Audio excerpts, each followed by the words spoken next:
नाव आहे महाराष्ट्र शासन आदिवासी विभाग आदिवासी मुलींचे शासकीय विश्रामगृह मांजरी पुणे 7. तुम्हाला कळलं असेल आता ठिकाण कुठे आहे आणि आता सांगतो की नक्की सुरू काय ते.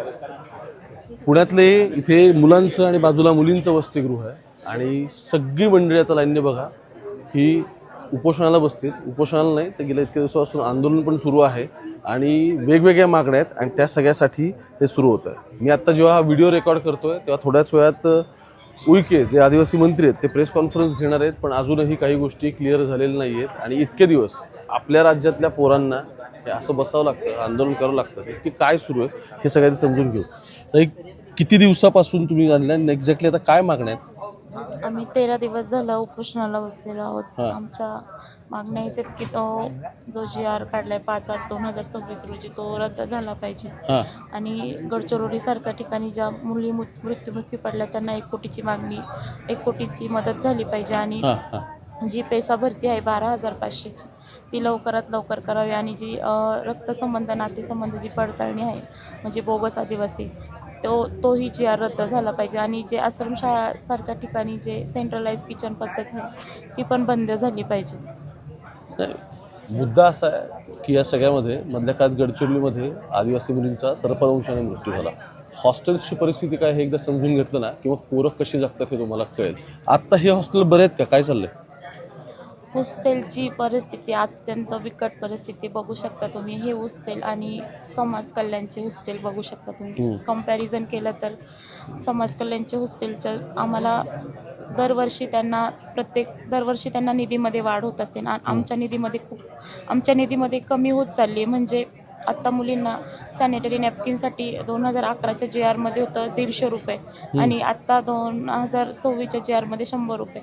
100 रुपयाला काय येतं तुम्हीच सांगा. आणि ड्रेस कोडचे पैसे पण आम्हाला 2011ला 2000 रुपये भेटत होते आणि आता 1000 रुपये भेटत आहेत. म्हणजे अत्यंत अन्याय करतायत आमच्यावरती आणि 13 दिवस एवढे होऊन पण कुणी आमच्यासाठी आलेलं नाही. म्हणजे आम्हाला एवढं कमी समजतात का? आम्ही या देशाचे मूळ निवासी आहोत तरी पण आमच्यावर एवढा अन्याय का?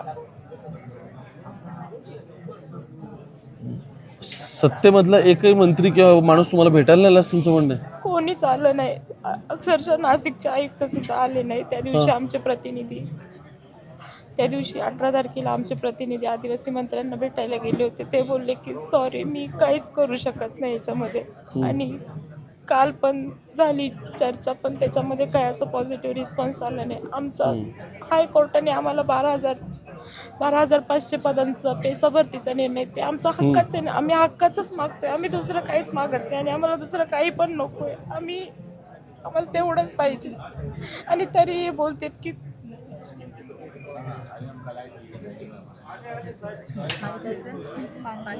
भरती रखडली पोरांची. हॉस्टेलमध्ये काय परिस्थिती समजून घ्यायला मुद्दाम आलो इथे. म्हटलं काय चाललंय. पोरं जवळपास 8-10 दिवस झाले इथं बसते उपोषणाला. आत्ता एकही म्हणजे म्हणतेच आदिवासी आयुक्त इथे बसतात आपल्या नाशिकमध्ये तेही नाही आले. कोणीच आलेलं नाही. आणि मागे प्रकल्प ऑफिसमधून पण जे अधिकारी आले होते त्यांना आम्ही म्हणजे आमच्या मुलींनी क्वेश्चन केला की गडचिरोली सारख्या ठिकाणी मुली एक्सपायर झाल्या. ते बोलले ते नैसर्गिक. हे कसं नैसर्गिक असू शकतं? म्हणजे आम्ही आदिवासी आहोत म्हणजे का आम्ही साप पण पकडायचे का? झोपेत कोणी साप पकडू शकतं का? आता त्याचं पण प्रशिक्षण द्या. शासनाला हीच विनंती की त्याचं पण प्रशिक्षण तुम्ही द्या. आणि त्या दिवशी व्हिडिओ कॉन्फरन्स होती. आयुक्त आम्हाला बोलले की काय तमाशा लावलाय म्हणून. हा तमाशा आहे का? आम्ही साहजिकच आहे ना. आमच्या जर अन्याय होत असेल, आता आमचे जे पूर्वज होते त्यांनी जंगल जमिनीसाठी लढले आमच्यासाठी. त्यांच्या हातात धनुष्यबाण होतं. पण ही पिढी जी युवा पिढी आहे ती आता शांत बसणार नाही. आता त्यांच्या हातात संविधान आहे आणि संविधानावरती ते लढतायत आणि त्यांचे हक्क ते घेतल्याशिवाय ते राहणार नाही. तुम्ही हॉस्टेलला राहता का? ओके. किती दिवसांना हे लावा हे लावा ते लावा असं इथे. छोटी बाजू वर नाही, छोटी बाजू वर का त्यातली? किती दिवसापासून हॉस्टेलला राहता मला सांगा. मी गेल्या 5 वर्षापासून हॉस्टेलला राहते. काय शिकतेस ताई? MA second year. बरं, कुठली आणि प्रॉपर? धुळे. ओके. धुळ्यावरून पुण्यात आली शिकायला. बरं. काय बदल काय जाणवतं इथं आल्यानंतर? मी गेले 5 वर्ष झाले आलेली इथं. पण बदल गेल्या 5 वर्षापासून काहीच बदल झालेला नाहीये. हां. सर 2006 पासून सरकारी बिल्डिंगची मान्यता आहे. हां. 2006 पासून तर आता 2026 आलं, म्हणजे 20 वर्ष झालेले सरकारी इमारत नाहीये विद्यार्थ्यांसाठीची. हां हां हां सरकारी इमारत नसल्या कारणाने मुलींना भरपूर आता सध्या भाड्यानं बिल्डिंग घेतलेली आहे. भाड्याची बिल्डिंग एकदम आउटसाईडला घेतलेली आहे. तिथं पाण्याची व्यवस्थित व्यवस्था नाहीये. लाईटचा प्रॉब्लेम आहे. बिल्डिंगच्या साईडला रेल्वे रूळ असल्यामुळे तिथं कंटिन्यू लाईटचा प्रॉब्लेम आहे. आवाज भरपूर येतो, नेटवर्क वगैरे नसतं आणि आउटसाईडला असल्या कारणाने मुलींना पुण्यासारख्या मध्यवर्ती ठिकाणी कॉलेजला जाण्यासाठी ट्रॅव्हलिंगचा त्रास होतो भरपूर. 1-1, 2-2 तास त्या ट्रॅव्हलिंगच करतात. त्यांना ते अभ्यास कधी करणार?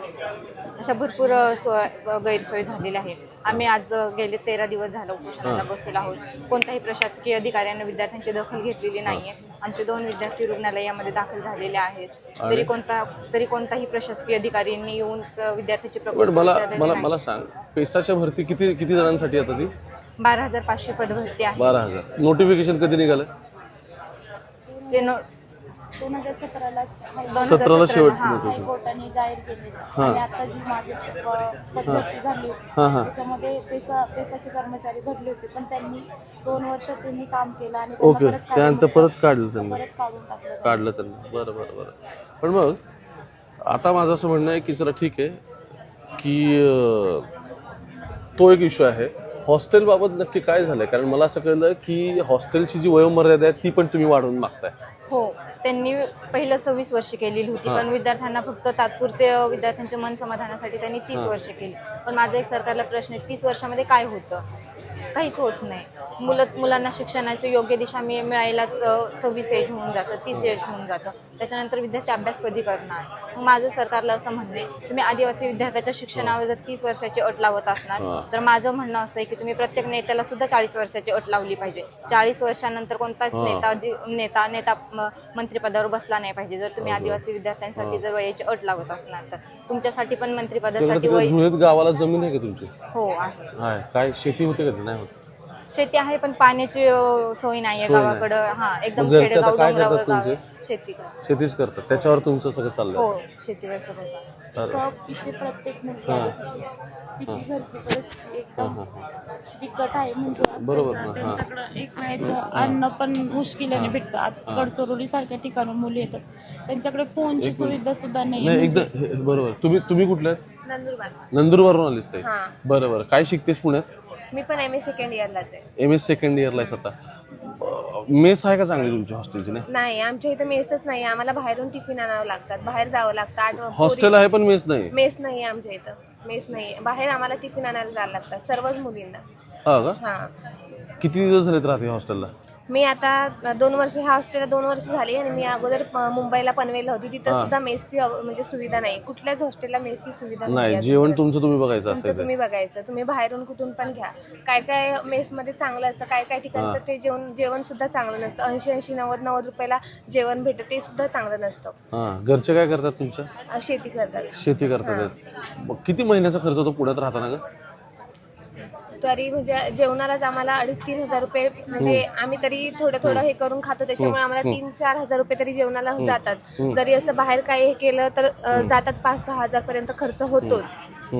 तर ते आपण घरून तर मागू शकत नाही. आम्हाला DBT देतात, त्याच्यावर हे करतो. मग आमचं असंच आहे की आम्हाला मेसची सुविधा उपलब्ध करून द्या, म्हणजे जेवणाचा वगैरे आमचा तेवढा खर्च होणार नाही. ताई तू कुठली आहेस ग? मी धुळ्याची आहे. धुळ्याची आहेस तू. काय करतेस? मी BA फर्स्ट इयरला आहे. BA फर्स्ट इयरला आहे. बरं, किती फीज मध्ये तर तुम्हाला कन्सेशन मिळत असेल, पण मग बाकी किती खर्च होतो पुण्यात राहायचं म्हटल्यानंतर? पुण्यात म्हणजे तरी मेसचा वगैरे, परत पास, बसचा पास, खाण्याचा. पुढे काय करायचं ठरवलंय? पुढे मला BA फर्स्ट इयर करायचं, म्हणजे फर्स्ट इयरला आहे मी आता. पुढे ग्रॅज्युएशन करायचंय मला. हे कम्प्लीट करायचंय. ओके. तर मला हे सांग की आदिवासी कोट्यामधून नक्की किती भरती होती सरकारमध्ये? काय म्हणजे आहे का परिस्थिती बरी का नाही आहे सरकारी नोकऱ्यांमध्ये? नाही बरी परिस्थिती? वाईट परिस्थिती नाही. म्हणजे आता पण रिक्रुटमेंट ते थांबल्यात का? हे म्हटलं की नोटिफिकेशन आधीच निघालं होतं, अजून निघालेलं नाही, ते थांबलं. मूळ प्रश्न काय आहे सगळ्यांचा? मी मागच्या आठवड्यात मला आठवत आहे की मागच्या वेळी आता जी झाली ती मागच्या आठवड्यात मी काय बोलायचं तुम्हाला भरती काढतात पण एक एक जागासाठी पूर्ण जिल्ह्यामध्ये एक जागा. मग ही कुठली भरती? नावाला फक्त भरती सांगतात, आदिवासी भरती निघाली, आदिवासी लोकांसाठी आम्ही भरती काढतोय, पण नावाला फक्त एकच जागा राहते. बरं एक ठीक आहे, जागा. माझा एक खूप जेन्युइन प्रश्न आहे. ठीक आहे, तुम्ही 8-10 दिवस इथे बसले आहात, सगळं ठीक आहे. सरकारमधलं कुणी चाललंय तुमच्याशी बोलायला? नाही, कोणीच नाही. अरे पण ती लोक वंदे मातरम वगैरे सगळं चांगलं गातात, तिथे सेलिब्रेट करतायत, म्हणजे राष्ट्रभक्ती सुरू आहे, असं त्यांना कसं काय? आदिवासी समाजाचं काहीच पडलेली नाहीये. त्यांना फक्त जाग 9 ऑगस्टलाच येते, आदिवासी दिनाला जाग येते, त्याच्यानंतर झोपून जातात. त्यांना काहीच पडलेली नाही आदिवासी लोकांचे. आज विद्यार्थी 13 दिवस झाले. जर एखाद्या विद्यार्थ्याच्या जीवाला बरं वाईट झालं, त्याला कोण जबाबदार राहणार? त्यांना पण असं 4 लाखावर मन समाधान करून देणार का? आज सरकारकडे आदिवासी विकास विभागाकडे 22,000 कोटीचा निधी आहे. गडचिरोलीच्या मुलींसाठी ते का नाही 1 कोटीची मदत करू शकत? त्यांना का 4 लाखांवर शांत बसवलं? तिघी जणी गेले हो, 3 जणी गेलेल्या आहेत. सरकारकडे माझी हीच मागणी, त्या मुलींना लवकरात लवकर न्याय मिळावा आणि प्रत्येक मुलीला 1 कोटीची मदत मिळावी. काय झालं पण पुण्यामध्ये वेगवेगळे पक्ष कार्यक्रम करतात, सगळे सत्तेतले विरोधक असं वगैरे वगैरे. माझं म्हणणं असे, ही जी लढाई आहे ती आदिवासी विद्यार्थ्याची आहे, आदिवासी समाजाची आहे. ही लढाई कुठल्याच राजकीय पक्षाची किंवा कोणत्याच बरोबर संघटनेची नाहीये. नाही, ही पण लढाई फक्त सत्तेत जे कोणी बसते तेच तुमचा प्रश्न सोडवणार आहेत ना, त्यामुळे त्यांना प्रश्न विचारला पाहिजे ना. काय? सत्तेत जे बसले तेच तुमचा प्रश्न सोडवणार आहेत, त्यामुळे त्यांना प्रश्न विचारावा लागेल ना आपल्याला. हो, मग आम्ही प्रश्न कोणाला विचारणार ना? जर तुम्ही सत्तेत बसले, तुम्ही आमच्यासाठी जर त्या मंत्रिपदावर बसलेला आहात, तर आम्ही तुमच्याकडेच येणार ना. मला असं म्हणायचं, कोणत्या पक्षाचं किंवा कोणत्याही संघटनेचं नाव न घेता एक आदिवासी विद्यार्थ्याच्या मनाची हाक सरकारपर्यंत पोहोचावी, एवढीच माझी विनंती आहे सरकारला. धन्यवाद. मी मुद्दाम आलो इथे हे सगळं जाणून घ्यायला. काय मला 2-3 गोष्टी आत्ता रिसेंट माझं ऑब्झर्वेशन आहे. बिरसा मुंडांची जयंती आली की सरकार मोठ्या प्रमाणात कार्यक्रम घेणार, ते आदिवासींची कॅप वगैरे तसं घालणार, एकदम सिम्बॉलिझम सगळं मस्त असतं. त्यानंतर जेव्हा इथे आपल्या नाणेघाटामध्ये जेव्हा प्रकल्प होतो, आदिवासींना जमिनी जवळपास 27 गावांना वेगळ्या नोटिसा गेल्या, 2-3 गाव पूर्ण जाणार आहेत. तिथल्या आदिवासी समाजाला ज्यावेळी स्वतःच्या जमिनी सोडाव्या लागतात, ज्यावेळी त्यांना मायग्रेट होण्याची त्यांच्यावरती वेळ येते, तेव्हा मात्र कुणी बोलताना याच्यावर दिसत नाही. तेव्हा फक्त समाजाचे लोक येतात आणि जातात. मग तेव्हा सत्तेतली मंडळी कुठं असतात? आता जेव्हा पोरं इथे बसतात, उपोषण करतायत, इकडे मुली त्या साईडला सगळी मुलं बसतात, कोण आहे? का लोक येत का नाही? हा माझा मूळ प्रश्न आहे. काय बाकी सगळे अजेंडे रेटण्यामध्ये आपण सगळे प्रायोरिटीवर आहोत, पण जेव्हा मूळ प्रश्न सोडवण्याचा विषय येतो त्यावेळी मात्र मौन हा एक शब्द सतत दिसत राहतो, तो कानात वाजत राहतो आणि त्याच पद्धतीने मंडळी वागतात की काय असं तुम्हाला वाटत राहतं. बाकी तुम्ही मुंबईत बघत